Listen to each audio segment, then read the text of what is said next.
एक सवाल आपसे भी करूंगा कि यदि आपके पूर्वजों का जमीन उत्तर प्रदेश में, बिहार में, बंगाल में, उड़ीसा में कोई 5 एकड़, 10 एकड़, 50 एकड़ कब्जा करे और आपको लात मारकर भगा दे तो आपको कैसा लगेगा? आप छतों से बाहर आए और जवाब देते जाइए। जी हाँ, इन बड़ी बड़ी इमारतों में यदि हमारे बिहार से, उत्तर प्रदेश से, बंगाल से, छत्तीसगढ़ से, उड़ीसा से, गुजरात से, हरियाणा, राजस्थान कहीं के भाई बहन रहते हैं और जिनको लगता है कि हम उनके खिलाफ बोलते हैं, तो आप सामने आकर हमें जवाब दे दें कि यदि आपकी बपोती जमीन टाटा, टिस्को, टेल्को, उषा मार्टिन, आइडा, जियाडा, बियाडा, ABCD अगर 5 एकड़, 50 एकड़ ले और आपको वहाँ एक 4th ग्रेड की नौकरी में ना रखे तो आपकी प्रतिक्रिया क्या होगी? हमारे बारे में नकारात्मक होने से पहले आप हमारे गांव में आओ, आप उन क्षेत्रों में आओ जहां से हम आके अपनी आवाज बुलंद करते हैं। बताइए आपकी प्रतिक्रिया क्या होगी? अरे ये झारखंड है इसलिए हम लोग गेट बंद कर रहे हैं, ये झारखंड है इसीलिए हम लोग धरना दे रहे हैं। यूपी बिहार होता तो कबाड़ के फेंक देते, इसीलिए जो यूपी बिहार के लोग हमारे लिए धारणा बना रहे हैं, दिल पे हाथ रख के कहिए आपके बाबूजी का कोई 5 एकड़ जमीन कंपनी ले ले और आपको वहां नौकरी में ना रखे, आपकी प्रतिक्रिया क्या होगी? इसलिए हमारे बारे में नकारात्मक होने से पहले हमारी बातों को अच्छी तरह समझ ले। हम खतियान का समर्थन करते हैं। इसमें किसने आपको कहा कि जो लोग खतियानधारी नहीं वो भाग के चले जाए? अरे भाई, हम खतियान का समर्थन करते हैं, मतलब क्या है कि खतियान के आधार पर डोमिसाइल पॉलिसी बने और उस डोमिसाइल पॉलिसी के आधार पर एम्प्लॉयमेंट पॉलिसी बने, उसमें झारखंडियों को हक मिले। हमने ये थोड़ी कहा कोई यहाँ व्यापार नहीं करेगा, कोई यहाँ रोजगार नहीं करेगा, कोई यहाँ निजी कंपनियों में काम नहीं करेगा। इसलिए कोई भी धारणा अपनाने से पहले आप अपने छतों में अपनी खिड़कियों को खोलिए, क्योंकि हमें मालूम है ये आदित्यपुर के क्षेत्र में झारखंड के लोगों से ज्यादा बिहार, बंगाल, उत्तर प्रदेश के भाई बहन लोग रहते हैं। अपने छतों की खिड़कियों को खोलिए और मुझे सुनिए, मुझे जानिए, मैं कह रहा हूँ ये तो झारखंड है कि कंपनी में जाके ये धरना देते हैं, हड़ताल करते हैं। ये बिहार होता तो कंपनी के मालिकों को गाड़ दिए होते। आप बताइए ना, बिहार में फैक्ट्री नहीं लगने का कारण क्या है? बंगाल से 8000 फैक्ट्री वापस जा रही, कारण क्या है? उनको मालूम है कि यहाँ हम लोग मजदूरों को, रैयतों को, जमीनदाताओं को सता नहीं पाएंगे, यहाँ ये लोग उल्टा पलटवार करेंगे। इसीलिए आपकी जानकारी के लिए बंगाल से 8000 कंपनी वापस जा रही है, बिहार में तो कंपनी जाती ही नहीं है। उनको मालूम है सबसे भोले, सबसे सीधे सरल झारखंड के लोग हैं। जमीन भी लीजिए, लाठी डंडा भी मारिए, इन लोग कुछ नहीं बोलेगा। हम रोज दिल के मरते हैं, हम अपनी जमीन में भूखे मर रहे हैं, हम अपनी जमीन में बेरोजगारी का दंश झेल रहे हैं, हम अपनी जमीन में पलायन का दंश झेल रहे हैं। इसलिए सुन लीजिएगा साफ साफ, जो भी उद्योग के लोग हैं, पहला बात ये भी जान लीजिए कि हम उद्योग के खिलाफ नहीं है। जितने भी कंपनी फैक्ट्री के संचालन करता है, हम कोई कंपनी फैक्ट्री के खिलाफ नहीं है। हम देश के प्रधानमंत्री, वर्तमान प्रधानमंत्री नरेंद्र मोदी के चमत्कारिक मंदिर, ईश्वर देवी देवताओं के मंदिर की तुलना में देश के पहले प्रधानमंत्री पंडित जवाहरलाल नेहरू के आधुनिक मंदिरों के पक्ष में है। हम नरेंद्र मोदी जी के मंदिरों के पक्ष से कई ज्यादा देश के पहले प्रधानमंत्री पंडित जवाहरलाल नेहरू के आधुनिक मंदिरों के पक्ष में है। आधुनिक मंदिर यानी कल कारखाना, आधुनिक मंदिर यानी फैक्ट्रियां, आधुनिक मंदिर यानी डैम, आधुनिक मंदिर यानी रोजगार, हम उनके पक्ष में हैं। लेकिन सवाल है, उस मंदिर को मैंने जमीन दिया है, अगर हम घंटी बजाने की भी नौकरी वहां नहीं मिलेगी तो सवाल तो होगा, सवाल तो होगा। बिल्कुल हम आधुनिक मंदिर के पक्ष में हैं। हम मोदी जी के उन धार्मिक देवी देवता आकाशीय चमत्कारिक चीजों से कई ज्यादा गुना हम पंडित नेहरू के आधुनिक मंदिर के पक्षधर हैं। उनका आधुनिक मंदिर का रास्ता रोजी रोजगार से होकर जाता है, गरीबों की पेट की भूख से होकर जाता है, इसलिए हम उनके पक्ष में हैं। लेकिन मेरा सवाल वही है, उस आधुनिक मंदिर को बचने के लिए, आधुनिक मंदिर यानी टाटा की फैक्ट्रियां, आधुनिक मंदिर यानी रियाडा चियाडा, आधुनिक मंदिर यानी ये तमाम फैक्ट्रियां, कंपनियां, ये डैम, ये कुचाई का डैम, ये चांडिल का डैम, ये डिमना डैम, आधुनिक मंदिर यानी ये तमाम फैक्ट्रियां, ये छोटे बड़े मिल्स कारखाने। लेकिन सवाल यही कि आधुनिक मंदिर, ये फैक्ट्रियां हमारी जमीनों पर है, और यदि हमें वहां रोजगार नहीं मिलेगा तो सवाल भी होगा, और समय के साथ झारखंड की मिट्टी में उन्मूलन भी होगा, बवाल भी होगा, और कोई नहीं बचा पाएगा। अगर किसी के पास चले गए, जाइए, जहां जाना है चले जाइए। सिकंदर को जानते हैं ना अग्रवाल जी? हम आपको नहीं जानते हैं, ना कभी मिले हैं, पेपर में नाम सुने हैं, तब से मेरा पारा हिट है। आपसे हमारा कोई झगड़ा नहीं है। एक तो आटा चक्की पीसते थे राजस्थान से आके, और लोगों को यहाँ झारखंड के मूलवासी, झारखंड के आदिवासी पे जुल्म करिएगा, केस करिएगा, तो याद रखिएगा आने वाला दिन जब काउंटर होगा ना, कोई डीसीएस भी साथ नहीं देने वाला। बिल्कुल, मेरा अगर बयान आप तक पहुंच जाए तो आप आज शाम को सिकंदर के बारे में पढ़िएगा। वो सिकंदर जिसके बारे में कहा जाता है जो जीतो वही सिकंदर, वो सिकंदर जो यूनान के मकदूनिया का था, जिसने पूरी दुनिया को जीतने का सपना सजाया था, जिसने भारत के बहुत कुछ हिस्सों को जीत भी लिया था। लेकिन याद रखिएगा, जब वो खाली हाथ लौट के इस दुनिया से जा रहा था, जब वो मात्र 33 साल की उम्र में मरने वाला था, उसके ठीक पहले उसने अपने तमाम मंत्रियों को बुलाकर कहा था कि जब मैं मर जाऊं ना तो 3 काम करना। मेरा जब जनाजा निकले तो मेरे दोनों हाथ बाहर कर देना। तो उनके मंत्रियों ने पूछा कि महाराज, दोनों हाथ बाहर करने का मतलब क्या है? बोला, मेरे दोनों हाथ बाहर करना, मुट्ठी खुली करना, ताकि दुनिया को पता चलेगा कि दुनिया को जितने चला सिकंदर खाली हाथ लौट के जा रहा। उसने दूसरा शर्त रखा था, सिकंदर ने दूसरा शर्त रखा था कि मुझे मेरे जनाजे को कंधा कोई एरा गैरा नहीं देगा, कोई मामूली आदमी मेरे जनाजे को कंधा नहीं देगा। मेरे जनाजे को कंधा मेरे प्रधानमंत्री, मेरे महामंत्री, मेरे सेना नायक देंगे। बोला, सर इसका क्या मतलब है? न, इसका मतलब है कि दुनिया के बड़े बड़े तीस मार खा, दुनिया के बड़े बड़े तुर्रम खा, दुनिया के बड़े बड़े सेना नायक सिकंदर की सेना में थे, तलवार लेकर, भाला लेकर, फिर भी उसकी जान नहीं बचा पाए। तो डीसी देखते हैं कितना दिन बचाते हैं आपको, देखते हैं एसपी कितना दिन बचाते हैं आपको।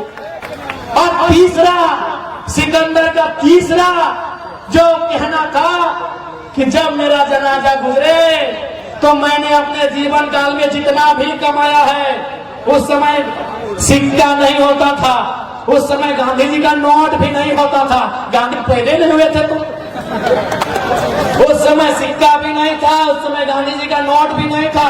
उस समय क्या होता था? ज्वेरात होते थे, ज्वेलरी होते थे, सोना चांदी यानी जेवर वगैरह होते थे, सोने चांदी के पन होते थे, बड़े बड़े सिक्के होते थे।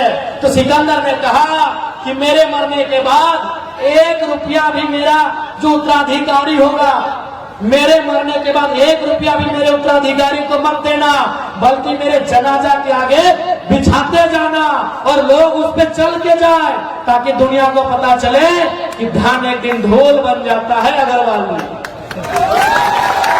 आपके साथ साथ तमाम फैक्ट्री कंपनी चलाने वाले मालिक को कहेंगे कि धान एक दिन ढोल बन जाता है।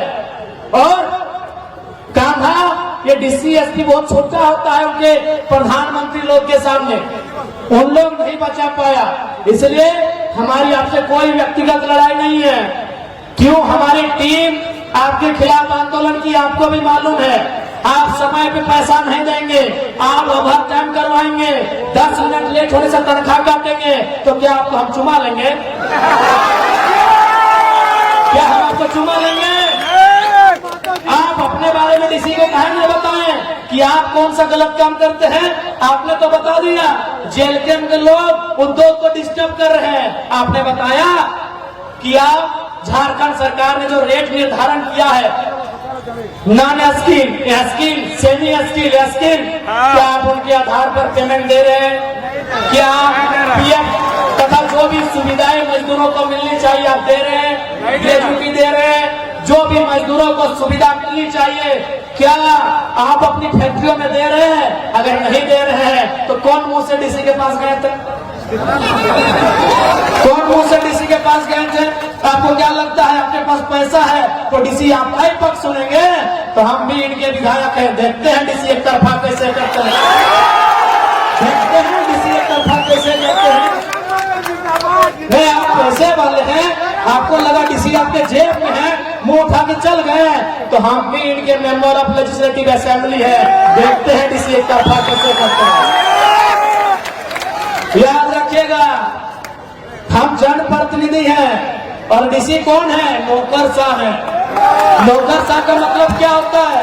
देखिए डीसी महोदय, हम आपके खिलाफ कोई ऐसा वचन नहीं कह रहे हैं जो सिस्टम में दुनिया को बता रहे हैं। डीसी रहे चाहे एसपी रहे, वो नौकरशाह का बात होते हैं।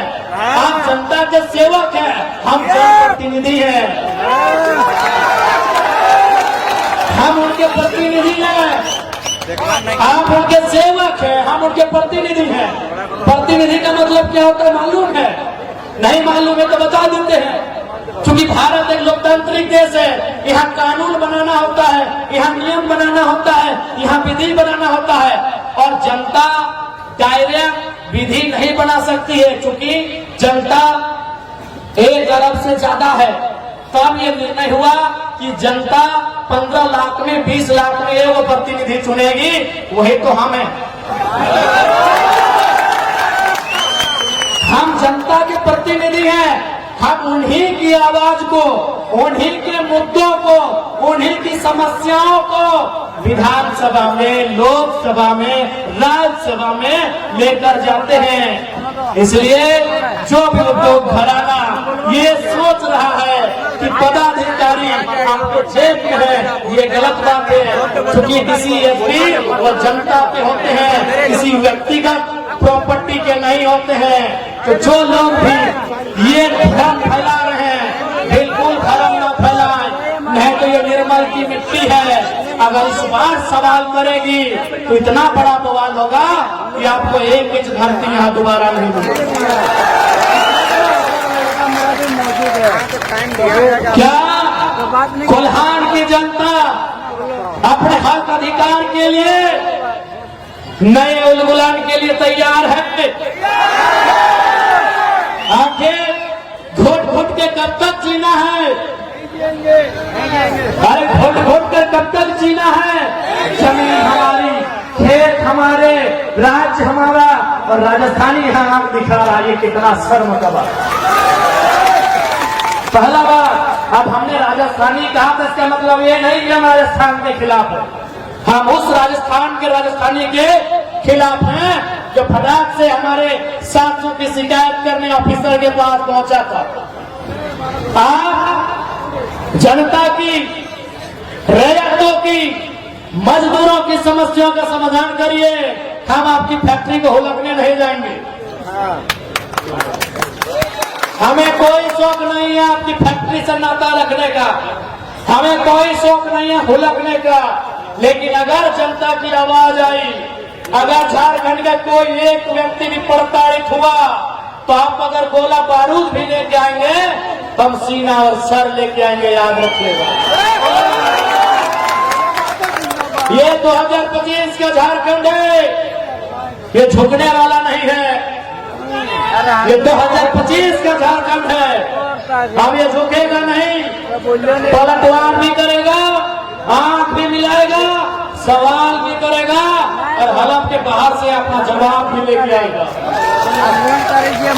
बिल्कुल, मैं स्पष्ट कह रहा हूँ। अब जाइए बंगाल होके आई, बिहार होके आई, वहाँ कंपनियों की क्या स्थिति है? वहाँ कंपनी क्यों नहीं जाना चाहती है? और झारखंड में कंपनियां तांडव करती है, क्योंकि इन्हें मालूम है कि इनके नेता खरीदे जाएंगे, इनके नेता बिक जाएंगे। तो कोई बात नहीं है, ये झारखंड की जनता है, जरूरत पड़े तो बिना नेता के भी लड़ लेती है। इनको लगता है कि हम तो विधायक जी को खरीद लेंगे। अरे अभी खासकर ये इतिहास रहा है, पीछे के दरवाजे में उनको एंट्री भी मिलता है, पीछे के दरवाजे से जाते हैं, अटैची लेके आते हैं। ये तो पुरानी परंपरा है, उस परंपरा को भी तोड़ना है, उस व्यवस्था को भी तोड़ना है। ये चुनौती है और उस चुनौती को स्वीकार करते हैं। इसलिए आज कोल्हान की सरजमी में उपस्थित तमाम माताओं, तमाम बहनों, तमाम नौजवान साथियों, हमारी लड़ाई कभी गलत नहीं रही है। हमारी लड़ाई हक के लिए रही है, हमारी लड़ाई न्याय के लिए रही है, हमारी लड़ाई झारखंड की अस्मिता अस्तित्व के लिए रही है। और उसके लिए हम, अरे इनसे तो छोड़िए, सामने यमराज भी आके खड़े होंगे तो दो दो हाथ करिए। सवाल यदि अस्मिता का होगा, सवाल यदि अस्तित्व का होगा, सवाल यदि जल जमीन जंगल का होगा, तब मुकाबला यमराज से भी करेंगे। ये तो कहाँ कौन कौन है हम जानते भी नहीं है, ये तो बहुत मामूली लोग हैं, जिसके माध्यम से ब्रिटेन के लोगों ने हिंदुस्तान को और हिंदुस्तान के साथ साथ और 70 देशों को, किसी को 150 साल, किसी को 200 साल, किसी को 300 साल गुलाम बनाया। आज उखाड़ कर फेंक दिया गया कि नहीं? आज ईस्ट इंडिया कंपनी को उखाड़ कर फेंक दिया गया कि नहीं? तो इसलिए कोई भी कंपनी वाले, मैं स्पष्ट कह दूं, बिल्कुल मैं आपके खिलाफ नहीं हूं, आपकी गलत नीतियों के खिलाफ हूं। घमंड मत रहिएगा। इस दुनिया में ईस्ट इंडिया कंपनी की विदाई देखी है आप तो 100 साल, 50 साल, 30 साल से। बस यहाँ की जनता थोड़ा सा डिफेंसिव मूड में चली गई है। हाँ, ये सच है।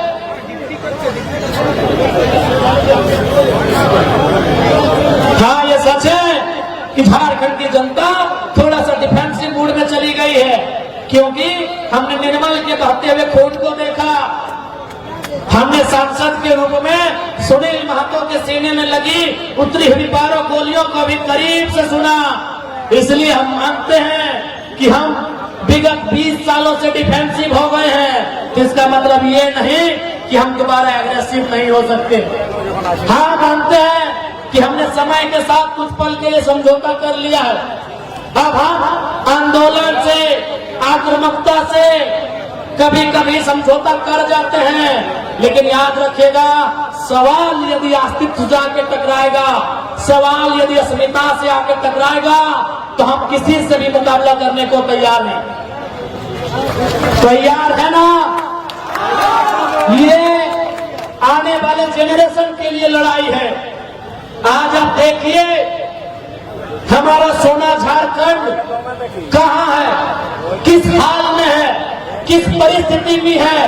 ये लड़ाई, ये संघर्ष, ये आने वाले जेनरेशन के लिए है। आज हमारे रोजगार की स्थिति क्या है, आज हमारे किसानी की स्थिति क्या है, आज हमारे शिक्षा की स्थिति क्या है, आज हमारे स्वास्थ्य की स्थिति क्या है, आज हमारे झारखंडी भाई और बहनों की स्थिति क्या है। ये अस्तित्व की लड़ाई है। आप ऐसा नहीं है, आप पूरे भारत में चले जाए, आप पूरे दुनिया में चले जाए, हर एक जगह उद्योग बने हैं, हर एक स्थान पे कल कारखाने आए हैं, खुले हैं, लेकिन झारखंडियों के साथ जो दुर्व्यवहार हुआ है वो पूरी दुनिया में, ब्रह्मांड में किसी के साथ नहीं हुआ है। आज निर्मल दादा के साथ साथ हम गुरुजी को भी याद कर रहे हैं। कुछ ही दिन पहले गुरुजी हमारे बीच अलविदा कह के चले गए, लेकिन आज गुरुजी के बेटे माननीय हेमंत सोरेन जी मुख्यमंत्री के रूप में काबिज हैं। मैं लोकतंत्र के चौथे स्तंभ के माध्यम से माननीय मुख्यमंत्री को भी संदेश दूंगा, आपके दुख में पूरा राज्य दुखी है, आपके दुख में हम भी दुखी हैं, लेकिन जैसे ही अगला सदन चले, गुरुजी के सपनों के झारखंड को बनाइए, और गुरुजी का आंदोलन में प्रमुख था धान काटो डुगडुगी बजाओ। गुरुजी का प्रमुख आंदोलन था डुगडुगी बजाओ, डुगडुगी बजाओ। और जमीन अपना जो महाजन लोग लिया है, जमीन अपना जो सूदखोर लोग लिया है, जमीन अपना जो सामंत लोग लिया है, उससे जमीन ले लो। तो हेमंत दादा जो जमीन कंपनी लिया है जहां यूज नहीं हुआ है, 101 धारा के तहत वापसी करने का अधिकार राज्य सरकार को है, चुपचाप वापसी करा। धारा 101 के तहत यदि इस भूमि में परियोजना नहीं आई है, उस योजना का संचालन नहीं हुआ है और 5 साल से ज्यादा का समय बीत चुका है, उस जमीन में रैयत के पक्ष में राज्य सरकार धारा सेक्शन 101 के अनुसार भूमि वापस करा सकती है। जो लड़ाई गुरुजी की थी, जो लड़ाई निर्मलदा की थी, वही लड़ाई तो आज भी है। आज भी जमीन की लड़ाई है, आज भी खेत खलिहान की लड़ाई है, आज भी 1960 से चले आ रहे चाटिल डैम की लड़ाई है, आज भी डिंडा डैम की लड़ाई है, आज भी सरायकेला जमशेदपुर में जिन उद्योगों ने हमारी जमीन लिया है उसके बदले मुआवजा नौकरी देने की लड़ाई है, आज भी वही लड़ाई है। इसलिए माननीय मुख्यमंत्री महोदय 100 के बाद जब सदन चले, आपको चाहिए गुरुजी के सपनों के दिशा में राज्य की सरकार को बढ़ना चाहिए और इस राज्य के हितार्थ के लिए नियम कानून आपको बनाना चाहिए। मैं लोकतंत्र के चौथे स्तंभ मीडिया के माध्यम से विधायिका के अंग यानी माननीय मुख्यमंत्री आपके नेतृत्व की सरकार को ये संदेश देना चाहूंगा। जिंदाबाद जिंदाबाद। बड़ा दुख लगता है जब हम अपने पूर्वजों को श्रद्धांजलि देते हैं, जब उनके शहादत दिवस पुण्यतिथि के कार्यक्रमों में श्रद्धांजलि देते हैं, आज भी ये मन कहीं ना कहीं कचोटता है कि राज्य किसके लिए बना। कौन मंचों में खासकर ये नारा गुरुजी और निर्मलदा के कालखंड से लगता था कि कैसे लेंगे झारखंड, जब ले लिया तो नारा लगा कैसे लिया झारखंड। नारा नीचे से लगता था कि लड़के लिया झारखंड, कट के लिया झारखंड, मर के लिया झारखंड। लेकिन आज सवाल उलट गया है, आज ये अब नारा नहीं लगेगा कैसे लिया झारखंड, अब सवाल ये होगा क्यों लिया झारखंड, किसके लिए झारखंड, क्यों लिया झारखंड, क्यों गुरुजी का संघर्ष, क्यों निर्मलदा का बलिदान, क्यों आज हर एक झारखंडी पूछ रहा है क्यों लिया झारखंड, किसके लिए झारखंड, आज हर एक झारखंडी पूछ रहा है। यदि हमारे लिए झारखंड तो टाटा में हम कह देंगे। आपकी जानकारी के लिए मैं बता दूं, इस राज्य के प्रथम राज्यपाल माननीय प्रभात कुमार जी टाटा के एनुअल फंक्शन में आए थे। जब वो आए, चूंकि राज्यपाल यानी एक बौद्धिक वर्ग, आप विधायक सांसद बन सकते हैं कम पढ़ लिख के, लेकिन राज्यपाल और राष्ट्रपति बनने के लिए थोड़ा होना चाहिए। राज्यपाल महोदय जब टाटा के कार्यक्रम में आए, कार्यक्रम के बीच में उनका एक छोटा सा सवाल था कि हम जानना चाहते हैं कि इन 100 सालों में, 100 साल होने में कुछ समय था शायद, क्योंकि राज्यपाल वो 2000 बने थे और टाटा 1907 से, यानी उनका एक छोटा सा सवाल था प्रभात कुमार जी का कि हम जानना चाहते हैं टाटा प्रबंधन से कि विगत 100 सालों में, 1 साल, 10 साल, 25 साल और 50 साल नहीं, 100 सालों में आपने कैसी व्यवस्था बनाई, आज कितने झारखंडी टाटा का वीसी बन पाए। वीसी यानी वाइस चांसलर नहीं, वाइस चेयरमैन। ये प्रभात कुमार जी का सवाल था, किसका, किसी विधायक सांसद का नहीं, राज्य के प्रथम नागरिक, the first citizen of Jharkhand mister Prabhat Kumar. ये उनका सवाल था कि 100 सालों में कितने झारखंडी वीसी बने। टाटा प्रबंधन का उत्तर था लड्डू। टाटा जीरो, शून्य। प्रभात कुमार, माफ कीजिएगा, प्रभात कुमार जी ने, हमारे उस समय के तत्कालीन राज्यपाल महोदय ने मुंह में कह दिया कि आपने झारखंडियों का क्या विकास किया है, आपका उत्तर बता रहा। आप होंगे दुनिया के लिए दयावान, आप होंगे कोरोना के काल में मोदी जी को 1000 करोड़ चंदा देने वाले, आप होंगे दुनिया में अपनी इज्जत सतत बनाने वाले, लेकिन झारखंड के लोगों ने जो आप